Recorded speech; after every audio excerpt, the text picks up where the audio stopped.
Bismillahirrahmanirrahim. Assalamualaikum warahmatullahi wabarakatuh. Waalaikumsalam warahmatullahi wabarakatuh. Bapak Ibu Guru dan staf TK SMP Negeri 3 Belado yang saya hormati, pada kesempatan kali ini saya Ilman Nafi'ah, mahasiswa dari program studi Magister Manajemen Pendidikan Universitas PGRI Semarang.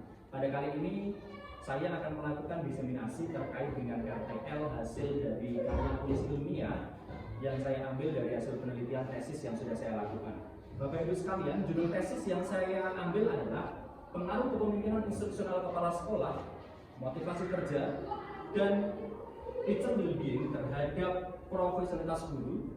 Lokusnya ada di Sekolah Dasar Negeri di Kecamatan Bandar, Kabupaten Batang.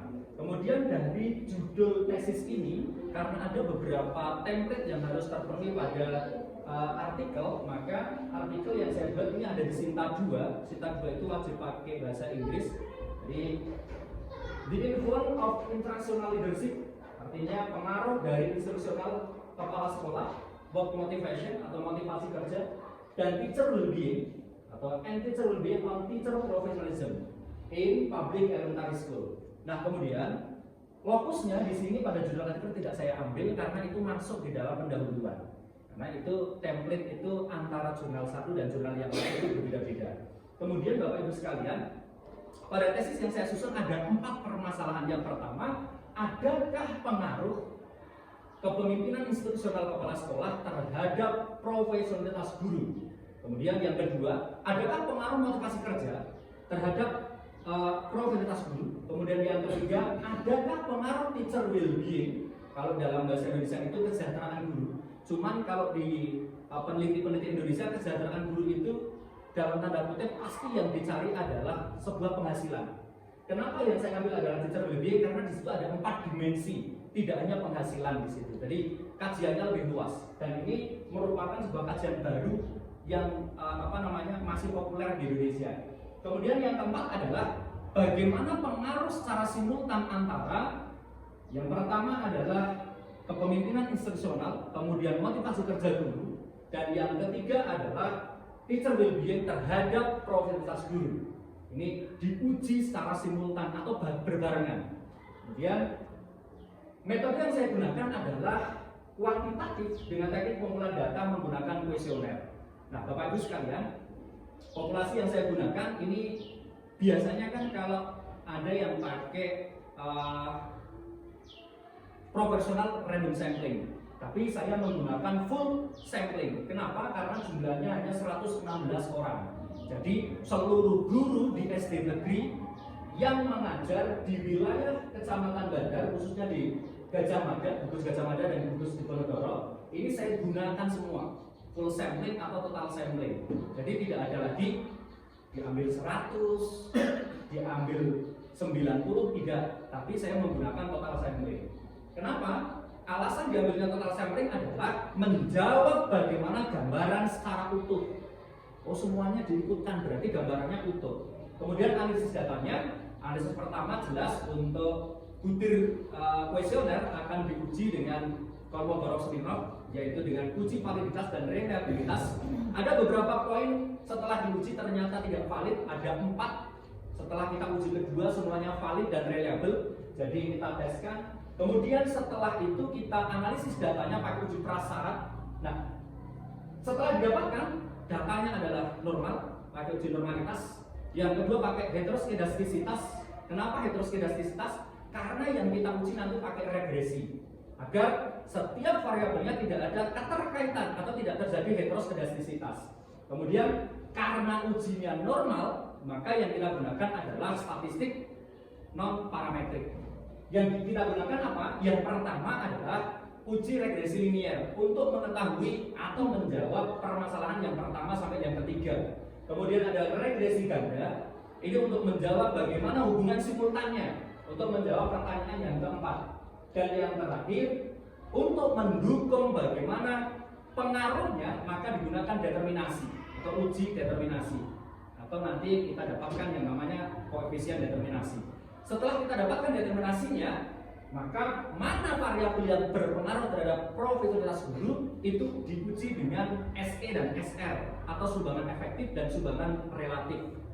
Nah, ini Bapak Ibu terkait dengan gambaran pada tesis yang sudah saya susun.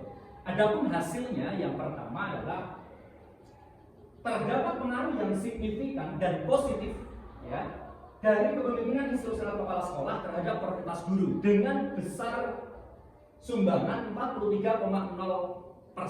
Artinya apa? Bahwa produktivitas guru itu dipengaruhi sebesar 43% dari kepemimpinan institusional kepala sekolah. Nah, yang lain bagaimana? Yang lain itu dipengaruhi beberapa faktor yang tidak diuji dalam tesis yang saya susun. Kemudian persamaan regresinya adalah Y sama dengan 71,327 ditambah 0,761 untuk X1-nya. Artinya bahwa Y ini dipengaruhi oleh Y itu berarti produktivitas guru, dipengaruhi oleh kepemimpinan institusional kepala sekolah sebesar kenaikan 1 unit, itu besarnya adalah 71,327 ditambah 0,761. Itu untuk kenaikan setiap unitnya. Kemudian untuk menjawab pertanyaan kedua, ini terdapat pengaruh positif dan signifikan antara motivasi kerja dan produktivitas guru. Ini kontribusinya sebesar 33,9%. Memang temuannya ternyata lebih besar pengaruh institusional kepala sekolah daripada motivasi kerja. Kemudian yang ketiga, ini ada pengaruh yang positif dan signifikan juga antara teacher well-being dan produktivitas guru. Artinya kesejahteraan guru ini mempengaruhi produktivitas guru sebesar 38,2%. Jadi kontribusinya lebih kecil, ya. Yang dalam tanda kutip fokusnya berada pada guru sekolah dasar di Kecamatan Bandar.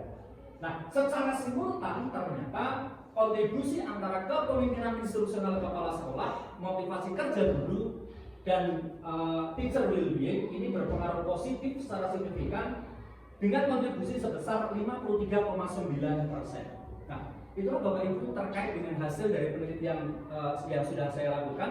Kemudian saya akan berbagi sih bagaimana seorang guru dalam undang-undang guru ya. Guru itu kan wajib untuk meningkatkan kompetensi. Kita sudah diberikan tunjangan profesi.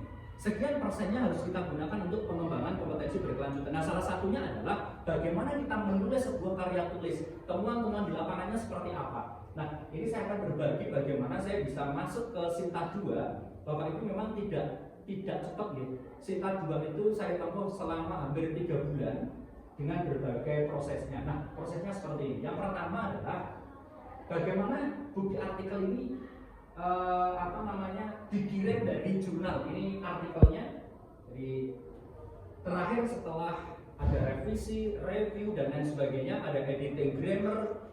Nah, inilah dikeluarkan dari namanya editor decision. Nah, jurnal yang kami gunakan adalah ini Bapak Ibu. Nah, ini artikelnya nanti seperti ini. Kemudian jurnal yang kami gunakan adalah Tarbawi. Ini jurnal miliknya UIN Jambi, ya, Kerinci di Jambi. Ini Sintanya Sinta 2 Bapak Ibu, akreditasi Sinta 2. Nah, Sinta 2. Jadi untuk akreditasi Sinta 2 ini memang salah satu sebagai syarat untuk kelulusan. Sebenarnya kelulusan di magister itu minimal Sinta 3, tapi saya menggunakan Sinta 2. Nah, kemudian ini kalau kita cek di Kemdikbud Saintek, memang betul bahwa Tarbawi itu masuk di Sinta 2. Kemudian bagaimana sistem OJS-nya atau online jurnal sistemnya, yang pertama yang harus kita lakukan adalah kita mendaftarkan diri dulu, mengisi data, ada email dan lain sebagainya. Kemudian kita proses submit. Nah, proses submit ini kita harus memberikan pernyataan bahwa jurnal ini tidak dimasukkan ke jurnal yang lain. Jadi ya kita tetap masuk di jurnal ini saja. Apa yang kita isi? Isinya adalah persetujuan, persyaratan, serta komentar untuk editor. Nah, komentar untuk editor itu biasanya ya saya siapa, memperkenalkan diri, termasuk untuk apa, ya. Kemudian judul artikelnya seperti apa. Ini saya lakukan semuanya pada tanggal 18 Agustus 2025. Kemudian setelah disubmit, maka akan muncul submission filenya, itu di OJS-nya, OJS dari jurnal Tarbawi. Nah, seperti itu Bapak Ibu sekalian tampilannya. Ini juga selesai pada tanggal 18 Agustus. Kemudian bukti submitnya kita masukkan pembimbing. Tulisan pembimbing ini sebagai author. tidak sebagai editor ya. Jadi saya ini sebagai base authornya, kemudian dua dosen pendamping saya ini sebagai kontributor atau authornya. Nah, setelah ini selesai, sistem akan mencatat bahwa di sini ada komentar untuk editor. Perlu enggak? Kalau dirasa perlu ya perlu, kalau tidak ya nanti akan ada via email atau via WhatsApp sesuai dengan dalam tanda kutip SOP dari jurnal.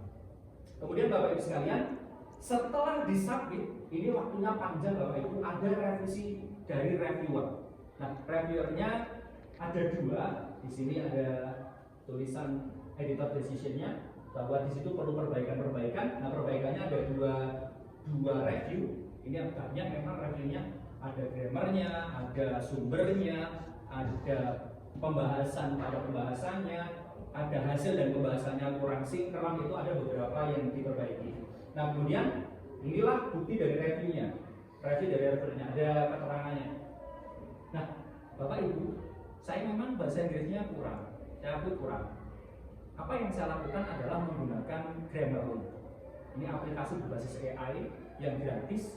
Kemudian saya juga menggunakan Gemini. Kenapa saya tidak menggunakan ChatGPT? Karena ChatGPT itu bahasanya kurang akademis. Tapi kalau pakai Gemini, ini hanya sekedar berbagi. Gemini itu bahasanya agak ke akademis. Setelah kita translate di Gemini, jangan pakai Google Translate, karena Google Translate itu grammarnya agak sedikit kacau. Pakai Gemini, kemudian kita masukkan sinkron pada Grammarly. Jadi kalau Bapak Ibu mau menyusun artikel atau mengikuti lomba penyusunan artikel ilmiah, maka itu bisa digunakan. Kemudian, nah setelah saya revisi, saya masukkan revisi artikelnya. Nah itu ada di tanggal 15 September. Jadi memang panjang. Kemudian setelah ini yang saya revisi, yang saya warnai memang banyak, karena memang revisinya banyak dari review 1 dan review 2. Ini beberapa yang saya warnai itu adalah hasil revisi yang saya lakukan. Jadi revisinya tidak hanya satu kali, Bapak Ibu, saya revisi 3 kali. Reviewer pertama, reviewer kedua, kemudian dari editor. Nah, kemudian ini adalah bukti korespondensi via email. Jadi kalau di perguruan tinggi, WA itu tidak masuk dalam bukti korespondensi.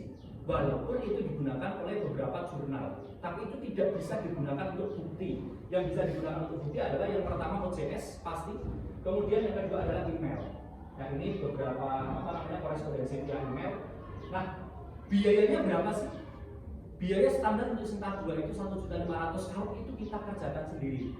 Dalam tanda kutip, kalau panjenengan pakai jasa ya, lebih dari 5 bahkan sampai 8 juta. Itu untuk bisa tembus ke Sinta 2 itu kalau pakai jasa. Tapi alhamdulillah saya kerjakan sendiri dan bisa masuk di regular sistem OJS di Tarbeli.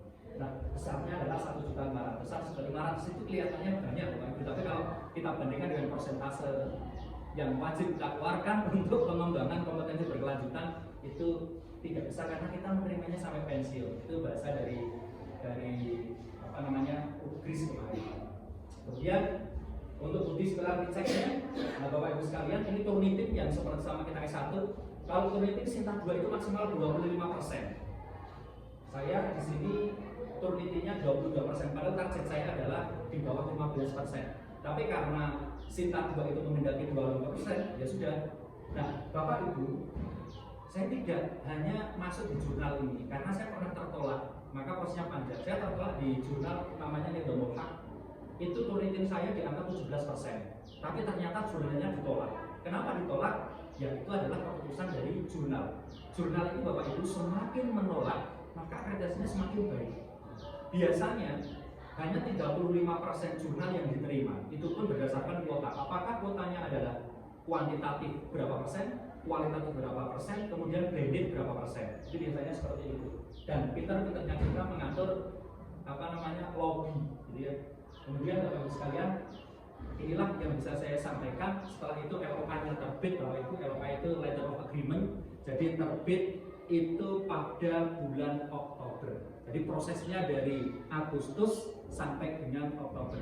Itu yang bisa saya sampaikan Bapak Ibu sekalian, tidak panjang. Nanti kalau ada diskusi bisa disampaikan. Saya akhiri diseminasi pada kali ini. Assalamualaikum warahmatullahi wabarakatuh.